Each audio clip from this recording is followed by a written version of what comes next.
के लिए अध्यात्म मार्ग है। चाहे जो कुछ कर लो, चाहे जो कुछ कर लो, बिल्कुल आप देख लीजिए, किसी को कभी भी ऐसा हुआ कि मैं तृप्त हो गया, मेरे हृदय में कोई मांग नहीं, कोई क्लेश नहीं, कोई अशांति नहीं, कोई आवश्यकता नहीं, वो तभी होगा जैसे केवट भगवान के चरणों को जब पखार रहा है ना, तो अति आनंद उमगी अनुरागा, चरण सरोज पखारन लागा। वो बोला अब कछुनाथ न चाहे, वो बोला बहुत काल में कीन मंजूरी, आज दीन विद भल, आज मुझे मिली है। अनंत जन्मों से न जाने किस किस योनि में क्या क्या कर्म के नाथ आज तक तृप्त आज हुआ, आज आपके चरण स्पर्श किए ना, आपका चरणोदक पान किया ना, अब कछुनाथ न चाहे मोरे। तो वहां संतोष होगा, यहां विश्राम होगा, मन की गति पंग हो जाती है भगवान के नाम बल से, ऐसा आनंद उत्पन्न होता है। हम कई बार एक कांतिक में और सत्संग में भी कहा है, उत्पन्न होता है, हम कई बार एक कांतिक में और सत्संग में भी कहा है कि यदि इस मार्ग में मुझे, तो हम स्पष्ट कह देते, हम पक्षपात नहीं रखते, स्पष्ट कह देते, पर आपसे सत्य कहते हैं कि त्रिभुवन की राज्य लक्ष्मी एक पुरुष को दी जाए और एक नाम के रस में डूब जाए, तो त्रिभुवन की राज्य लक्ष्मी उसे बमन के समान दिखाई देगी। ऐसा सुख नाम में है। और कहीं रूप प्रकाशित हो जाए और कहीं लीला में प्रवेश हो जाए, फिर तो बात ही अलग है। परमानंद का मार्ग भगवान का, आज जो भी जितना नाम जप कर रहा है, वो उतने संयम में आ गया है, वो उतने धर्म में आ गया है। और जो नाम से विमुख है, राक्षसी स्वभाव लिए संसार में विचर रहे, विश्वास योग्य उनका स्वभाव उनके लिए ही नहीं रह गया है, उनके लिए ही नहीं रह गया। को कब क्या कर दें, कब क्या कह दें, कब कौन सी चेष्टा हो जाए।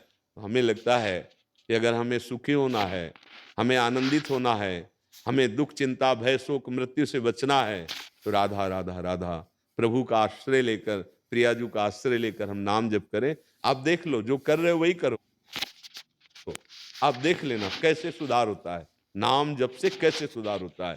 जिनको सीधा नाम लेना नहीं आता था, वो भगवान के अवतार के पहले उनके चरित्र को लिख दिया नाम जप के प्रभाव से। तो विचार कीजिए, नाम में कितनी सामर्थ्य है। नाम जप करो, भगवदाश्रित रहो, समस्त विषय परम सुखमय आपको अनुभव कराने लगेंगे।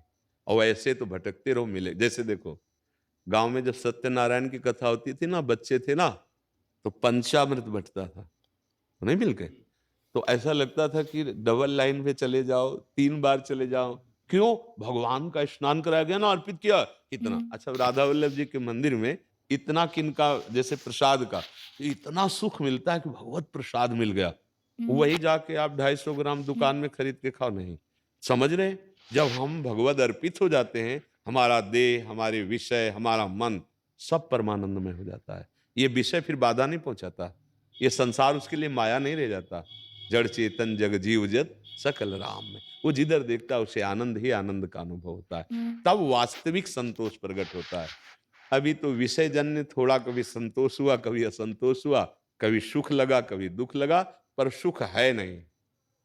जिस सुख को आप सुख मानते हैं, अगर उससे तुम्हें ग्लानि ना हो जाए तो हमें बताना, भोगते रहो उसे।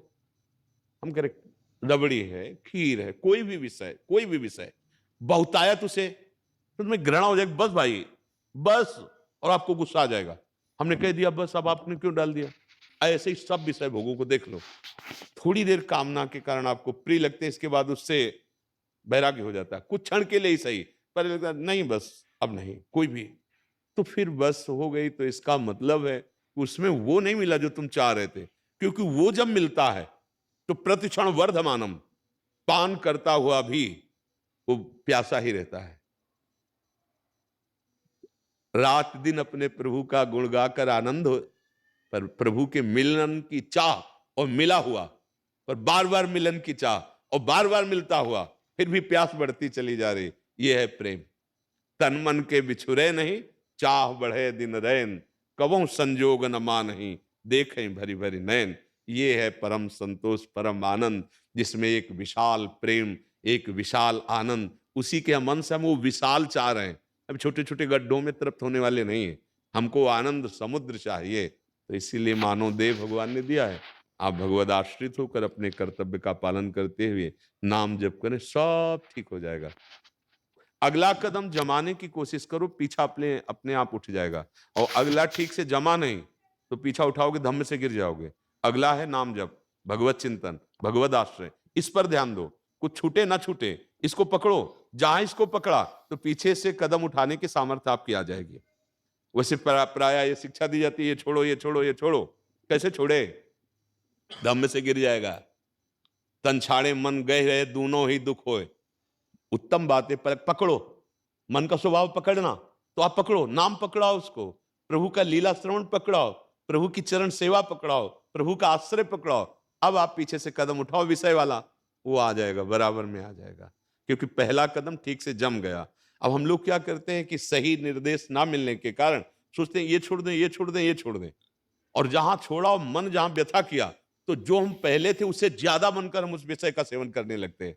नहीं, पहले हमको रस बुद्धि काटनी है, तो पहले नाम को पकड़ना है, पहले भगवान के आश्रय को पकड़ने में ज्यादा सुविधा लगती है। ये छोड़ो, मन डरता है और छोड़ भी नहीं सकते। अगर बाहर से छोड़ दिया तो अंदर से जलोगे।